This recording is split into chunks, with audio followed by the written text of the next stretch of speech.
नमस्कार, जय हिंद, जय भारत। मैं कमांडर चक्रपाणी या चैक्स एक बार फिर से डिकोडिंग 24/7 और चैक्स सिंप्लीफाइज की तरफ से आपके साथ उपस्थित हूं, लेकिन इस बार अकेले हूं और इस बार हफ्ते के बीचों बीच बुधवार के दिन।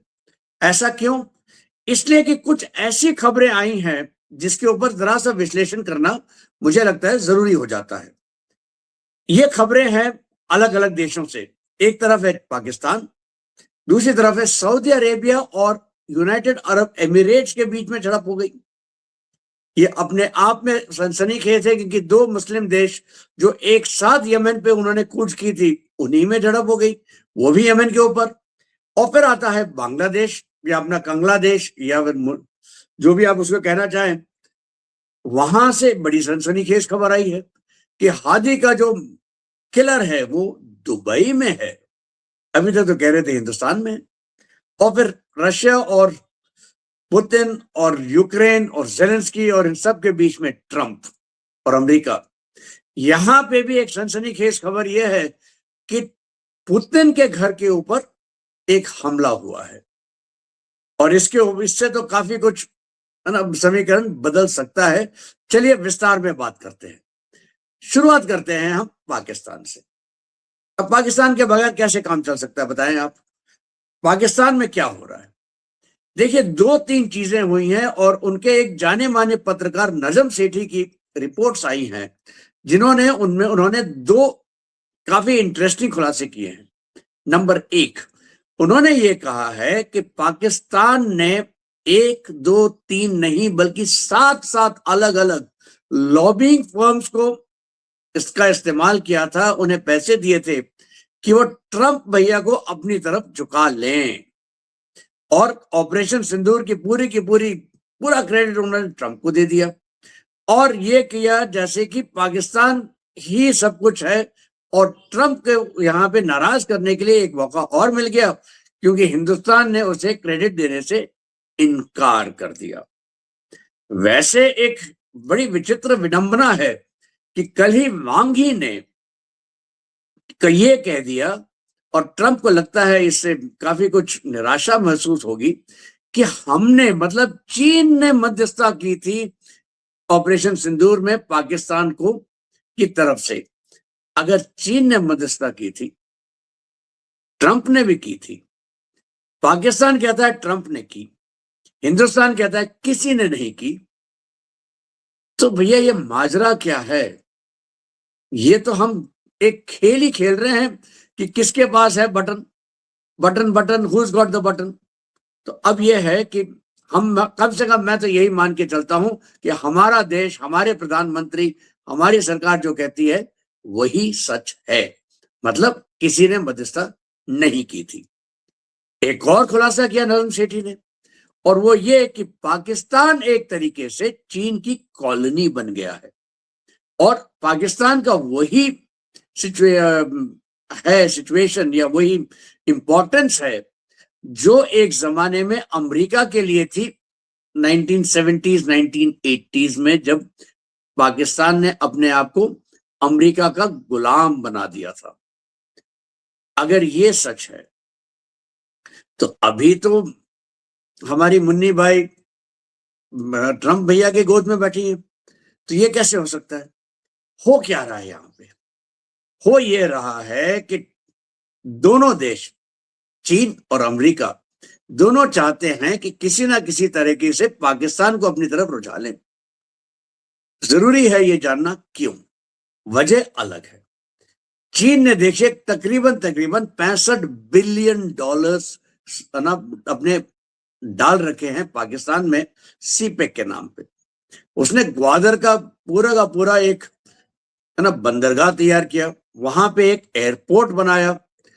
विडंबना यह है कि इस एयरपोर्ट में हफ्ते में सिर्फ एक फ्लाइट आती है, ओमान, ग्वादर, कराची, और हफ्ते में यही एक फ्लाइट वापस लौटती है ओमान को। बस एक फ्लाइट आती है। लेकिन इस हवाई अड्डे में सारे साइनेजेस उर्दू में नहीं है, इंग्लिश में नहीं है, चीनी में है, चाइनीज में साइनेजेस है। तो आपको मालूम पड़ जाता है कि भाई ये किसके लिए बना था। दूसरा, ग्वादर के का बंदरगाह बने हुए कई साल हो गए, लेकिन इसमें सालाना कितने जहाज आते हैं? गेस करिएगा, बताइएगा। जवाब यह है, एक जहाज।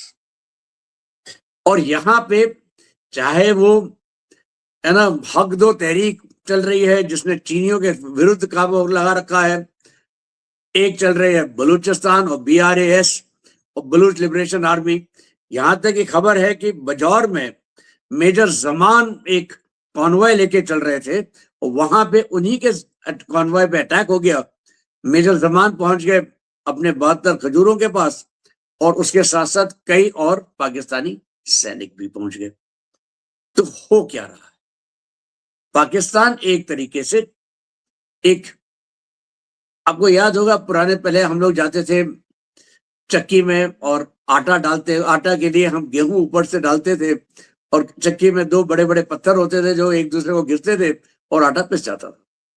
पाकिस्तान की हालत शायद यही हो रही है कि वो एक चक्की में पिस रहा है। एक पत्थर तो ये आ जाता है अमेरिका का कि वो क्या करे, दूसरा पत्थर आता है सऊदी अरब से। अब ये कहां से आ गया पत्थर?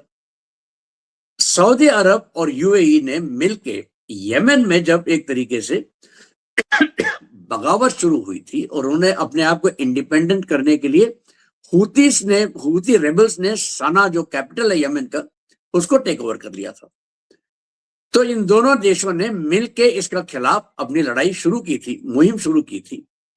और उसके बाद सऊदी अरब ने राहिल शरीफ को ले आए थे जो पाकिस्तान के चीफ ऑफ आर्मी स्टाफ रह गए थे, उनको अपनी तरफ से लड़ाई को लीड करने के लिए। ये हुआ था 2015 में। 2019 आते आते UAE और सऊदी अरब में जरा सी खटास हो गई तो उन्होंने वो अलग अलग हो गए और उसके बाद यमन के 3 हिस्से हो गए। एक हिस्सा नदन यमन जो कि हूती रेबल्स के पास है और इसको सपोर्ट करते हैं कौन? ईरान, क्योंकि ये है शिया। दूसरा हिस्सा ये कहलाता था STC, सदर्न ट्रांजिशनल काउंसिल। ये जो STC है इसको सपोर्ट करता है UAE, इसको हथियार भी UAE देता है और पैसे भी देता है और इसके पास है तकरीबन 67, मतलब 2/3 यमन का हिस्सा और 10% यमन का हिस्सा लेके बैठा हुआ है PCT, presidential council transitional council, तो PTC, प्रेसिडेंशियल ट्रांजिशनल काउंसिल। इसका सपोर्ट करता है सऊदी अरब। अब सऊदी अरब को लगने लगा कि UAE जो है वो ज्यादा बड़ा हो रहा है और उसने उठा के 2 प्रोविंसेस के ऊपर STC ने कब्जा कर लिया। तो सऊदी अरब को लगा ये तो जरा गड़बड़ हो गई है, मामला गड़बड़ा रहा है और उसको जैसे ही मालूम पड़ा कि 2 पानी के मालवाहक जहाज मुक्काला पोर्ट में आए हैं UAE से और जिन इनके पास है हथियार, उसने उठा के मुक्काला पोर्ट पे धावा बोल दिया, इस पे बमबारी की, ये 2 जहाज को ध्वस्त किया और UAE को चेतावनी दे दी PTC के जरिए कि आप अपने सैनिक यहां से 24 घंटे के अंदर अंदर निकाल दीजिए, वरना UAE ने जरा एतराज जताया, दुख जताया और बोला देखिए ये सब तो हम कर नहीं रहे हैं, हम तो अब ना सऊदी अरब के साथ हैं, हम उनकी लीडरशिप मानते हैं वगैरह वगैरह और हम अपने लोगों को वापस ले लेते हैं। लेकिन क्या यह समस्या यहीं पे खत्म हो रही है? मैंने कहा था ना पाकिस्तान की चक्की, एक पत्थर तो हम देख चुके हैं, अब आया दूसरा पत्थर। दूसरा पत्थर यह है कि पाकिस्तान ने सऊदी अरब के साथ, आपको याद होगा कुछ महीना पहले एक डिफेंस समझौता साइन किया था। इस समझौते के हिसाब से अगर किसी भी एक देश के ऊपर हमला होता है तो दूसरा देश उसके सपोर्ट में आएगा। ये मत भूलिए राहिल शरीफ जो पाकिस्तान के चीफ ऑफ आर्मी स्टाफ थे वो सऊदी अरब की आर्मी को लीड कर रहे हैं। सऊदी अरब ने कमिट कराया है पाकिस्तान से कि वो 25,000 अपने सैनिक यहां भेजेगा सऊदी अरब में। पिछले ही हफ्ते खबरें आई थी कि 9 पाकिस्तानी सैनिक को हूथियों ने मार गिराया है। तो ये तो सऊदी अरब की तरफ से कहानी हो गई। कहानी दूसरी है यूएई की तरफ से। जब यूएई के रूलर पहुंचे पाकिस्तान कुछ ही दिन पहले, तो उनका ये आम तौर का होता है कि हम जाते हैं, जरा शिकार विकार करते हैं, कुछ ना अपने जो करना होता है वो करते हैं, वो वापस आ जाते हैं। यहाँ पे पाकिस्तान ने इनको रोक के बोला, सर आप हमसे जरा बात करें, कुछ हमें भी दे दें। यूएई ने देखिए पाकिस्तान के अंदर $10 बिलियन इन्वेस्ट किए हुए हैं। ये तो एक अंधी खाई है, जितने पैसे डालें ये तो अंधी खाई निकल जाती है। लेकिन इस बार यूएई ने 1 बिलियन और दिया है, और ये 1 बिलियन डाला है फौजी फाउंडेशन में। फौजी फाउंडेशन पाकिस्तान की एक ऐसी संस्था है जो इकोनॉमिक काम करती है, और ब्रेड बनाते हैं, सेफ्टी पिन बनाते हैं, हर चीज बनाते हैं। हर काले धंधे में इनका हाथ है, हर सफेद धंधे में भी इनका हाथ है। फौजी फाउंडेशन ने ही एक तरीके से पाकिस्तान इंटरनेशनल एयरलाइंस को बिड किया। जब कोर्ट ने उनको कहा कि सर आप तो कमर्शियल एंटिटी हो ही नहीं, आप तो एक वेलफेयर सोसाइटी हो, तो उन्होंने एक अपना कमर्शियल एंटिटी किसी और को खड़ा कर दिया और बोला आप शेयर खरीदिए और आपसे हम ले लेंगे। इसी फौजी फाउंडेशन में 30% का हिस्सा यूएई ले रहा है $1 बिलियन के। अगर फौजी फाउंडेशन को मिल जाता है पीआईए का साथ, की पीआईए की, और अगर क्यों, ये तो मिलेगा ही क्योंकि और कोई है ही नहीं बेटा, तब तो ये मान के चलिए ये आईएसआई का एक्सटेंडेड हाथ बन जाएगा पीआईए, और पीआईए के जरिए और भी ज्यादा बड़े नेक काम होंगे, जिसमें टेररिस्ट को का आदान प्रदान, टेररिस्ट के लिए माल भेजा जाएगा, पैसे भेजे जाएंगे, मनी लॉन्ड्रिंग होगी, सब कुछ होगा। लेकिन यूएई अगर ये सब कर रहा है तो एक तरीके से आप मान के चलिए यूएई कहता है मैं अंधी खाई में नहीं डालता, मुझे कोई ना कोई चीज गिरवी के रूप में दीजिए। अब वो हो गया है फौजी फाउंडेशन। ये है दूसरा पत्थर। अब पाकिस्तान जाए तो कहां जाए, किसकी तरफ जाए? एक तरफ 11 बिलियन $10 बिलियन का उसने भीख ले रखी है यूएई से, दूसरी तरफ सऊदी अरब से उसका समझौता है। अब वो समझौते के दोस्त है, तो अब वो क्या करेगा, कहां आदमी भेजेगा? और इन सब के बीच में ट्रंप भैया हैं, और ट्रंप भैया ने कह दिया है कि हम आपसे आदमी चाहते हैं, और यहां तक कि कल ही बोला है ट्रंप ने कि हम आपसे, आपकी तरफ से जो आप काम करने वाले हैं, हमारा बहुत महत्वपूर्ण काम करेंगे गाजा में, हमास का डिसआर्म करने का, इसके लिए हम बेसब्री से आपका इंतजार कर रहे हैं, आप बताइए कब आ रहे हैं? मुनीर को अब ये समझ में नहीं आता कि मैं कहां पे आदमी भेजूं, कहां से आदमी लूं, क्योंकि एक तरफ है अंधी खाई, दूसरी तरफ है ऊंची चट्टान या गहरा समुद्र, कहां जाके कूदे? उनके पास विकल्प तो है, बच नहीं रहे। बड़ी कोशिशें की थी मुनीर ने कि कहीं ना कहीं किसी ना किसी तरह से ऐसे हालात पाकिस्तान के अंदर बन जाएं कि उनको ये लोग कहीं भी देने ना पड़े, और ये कह दें कि साहब देखिए हमारे अंदर ही इतनी कला है, हम क्या करें, हम कैसे दे दें आपको। लेकिन ये अमेरिका मानने को तैयार नहीं है। तो आपको ये मालूम पड़ गया कि भाई देखिए, पाकिस्तान जैसे शोले में था ना, चक्की phishing and phishing and phishing, अब पाकिस्तान भी इसी चक्की में पिस रहा है। चक्की से याद आता है, और चक्की के पिसने से याद आता है बांग्लादेश। बांग्लादेश में भी यूनुस चक्की में पिसिंग एंड पिसिंग कर रहे हैं। यहां क्या हुआ देखिए, आपको याद होगा उस्मान हादी की मृत्यु हुई है, उसको, उस पर गोली चली थी, उसके बाद उसकी मृत्यु हुई, उसके बाद आगजनी हुई, और एक दो नहीं, अब तीसरे हिंदू को भी मारने की खबर आ गई है। तीसरा हिंदू जो है वो 2 सिक्योरिटी गार्ड्स के बीच में, कहते हैं कि एक सिक्योरिटी गार्ड ने हमारे हिंदू सिक्योरिटी गार्ड को मार दिया। जो भी वजह थी, बांग्लादेश तो यही कहता है कि वो उनकी आपस की रंजिश थी। भगवान जाने क्या सच है, लेकिन इतना जरूर है कि जो दिखाई देता है। उस्मान हाडी का जो किलर था, जो उनके जिसने उसके वो उस निशाना बांधा, जिसने इसको मारा, उसका नाम बताया था फैजल करीम मसूद। ये कहा जाता था कि भाई ये तो पहुंचे हैं हिंदुस्तान के अंदर। यहां तक कि कुछ एक मैंने देखा था पत्रकार बांग्लादेश का ही, जिसने कहा था ये श्रीमान जी जो हैं वो पाकिस्तान की एम्बेसी में पहले मंजिल पे बैठे हुए हैं, वहां पे हैं, और उन्होंने उसने एड्रेस भी दिया था ये बांग्लादेशी पत्रकार ने, और कहा था अगर आप में हिम्मत है तो आइए हमें पकड़िए। वो तो हुआ नहीं। अब आ गया एक और चौंकाने वाला सच, ये है कि इसी श्रीमान जी ने दुबई से एक वीडियो रिलीज किया है और ये बोला है देखिए हमने ये सब नहीं किया है, इसका एक्चुअल काम तो जमात ने किया है। वही जमात जो पाकिस्तान की तरफ से 1971, 1970-71 में बांग्लादेश में, चाहे वो हिंदू हो, चाहे वो माइनॉरिटी हो, चाहे वो मुसलमान भी क्यों ना हो, उनके खिलाफ पाकिस्तान के पक्ष में लड़ा था। शेख हसीना ने इनकी औकात दिखाई थी, इनको काफी हद तक लोगों को जेल में डाल दिया था, लेकिन यूनुस के आते ही ये सारे के सारे रिहा हो गए, केसेस इनके माफ हो गए और ये वापस रिहेबिलिटेट होने शुरू हो गए हैं।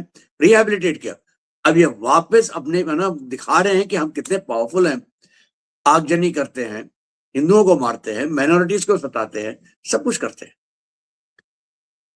क्या ये साजिश है जिसमें उस्मान हादी के जो किलर्स हैं, चाहे वो डायरेक्टली जमायत हो, चाहे वो इनडायरेक्टली यूनुस हो, वो जानबूझ के ऐसी स्थिति क्रिएट करना चाहते हैं कि वो इलेक्शंस ना हो, क्योंकि साफ दिखाई देता है अगर इलेक्शन होंगे तो कौन जीतेगा। अवामी लीग जो सबसे बड़ी पार्टी है उसको तो आपने दरकिनार कर दिया, उसको बैन कर दिया। बीएनपी खालिदा जिया की पार्टी, और अफसोस खालिदा जिया अब नहीं रही, भगवान उनकी आत्मा को शांति दे। और तारिक रहमान आगे हैं, समय पे आए, पैराशूट किया, लेकिन उन्होंने आते ही तहलका मचाना शुरू कर दिया बांग्लादेशी पॉलिटिक्स में। तो संभावना तो यही दिखती है कि बीएनपी जीतेगी। तीसरी पार्टी है जातीय पार्टी, जो इरशाद ने क्रिएट की थी। इसका कोई खास रोल नहीं है, लेकिन अपने आप को किंग मेकर समझते हैं कि अगर हंग पार्लियामेंट होता है तो इनका रोल इंपॉर्टेंट हो जाएगा। चौथी आती है जमात। पिछले कुछ ही दिन पहले एक सर्वे हुआ था जिसमें लोगों ने कहा था कि करीब करीब 20% लोग जमात के पक्ष में हैं। जमात के साथ ही एनसीपी मतलब नेशनल सिटीजन्स पार्टी जो स्टूडेंट्स ने बनाई थी, उसने अब समझौता कर लिया है या वो उनके साथ है। तो संभावना यह है कि इनको भी वोट अच्छे से मिल सकते हैं। लेकिन इसकी वजह से एनसीपी में फूट पड़ गई कि आप एक टेररिस्ट ऑर्गेनाइजेशन के साथ कैसे कर रहे हैं, और काफी सारी जो महिला एक्टिविस्ट थी एनसीपी की वो छोड़ के चले गई, क्योंकि उनको लगता है कि अब जो उनको फ्रीडम थी कुछ भी पहनने की, कुछ भी कहने की, कुछ भी करने की, अगर जमात आ जाएगा तो फिर ये सब गायब हो जाएगा। अगर ये हंग पार्लियामेंट होता है, जिसकी संभावना है, या फिर बीएनपी आती है, जहां तक हिंदुस्तान का सवाल है, हमारे लिए तो एंटी इंडिया हमेशा रहेगा। हमारे पास, जैसा मैंने पिछली बार भी कहा था, कि हम कुछ लीवर्स हैं, चाहे वो डिप्लोमेटिक हो, चाहे वो इकोनॉमिक हो। भाई तेल, बिजली, पानी, चावल, सब कुछ हमारे पास से जाता है। कपास, उनकी गारमेंट इंडस्ट्री ठप हो जाएगी बिना हमारे कपास के। उनका ट्रेड अगर बाहर जाना है तो हमारे देश से ही निकलना पड़ता है उसको, क्योंकि उनके जो पोर्ट है उसमें हैंडलिंग कैपेसिटी कम है। तो ये भी हमारे हाथ में है पार। गंगा वाटर का एग्रीमेंट जो है वो अगले साल 2026 में, मतलब कल से ही उसका ड्यू होना शुरू हो जाएगा।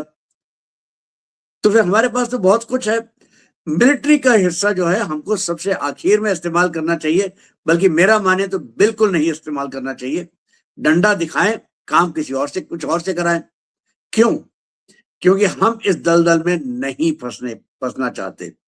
ये एक दलदल है जिसके लिए सब कोशिश करते हैं, चाहे वो चीन हो, चाहे वो अमेरिका हो, पाकिस्तान, बांग्लादेश, सब चाहते हैं हम इस दलदल में फंस जाएं ताकि बाकी लोग अपना एंजॉय करें और हमारी इकोनॉमी, हमारी अर्थव्यवस्था नीचे जाए। तो अब ये देखिए इसके बीच में क्या हुआ है। इसी बीच में क्योंकि समस्या दिखाई दे रही थी यूनुस को, उसने अपने हाई कमिश्नर को वापस बुला लिया है। कुछ बताया नहीं क्यों, ये कहा है कंसल्टेशन के लिए आप वापस आ जाए। वो वापस आ गया। एक तरीके से आप देख लीजिए हमारे जो रिश्ते हैं बांग्लादेश से बहुत ही न्यूनतम स्तर पे पहुंच गए। कुछ हद तक भारत ने पहल की है और आज हमारे विदेश मंत्री जयशंकर जी बांग्लादेश में होंगे खालिदा जिया की फ्यूनरल के लिए। देखिए वहां से क्या खबर आती है और क्या आगे बढ़ता है। चलिए आखिर में बात करते हैं यूक्रेन युद्ध की। यूक्रेन युद्ध जो है जैसा आप जानते हैं पिछले 4 साल से चल रहा है।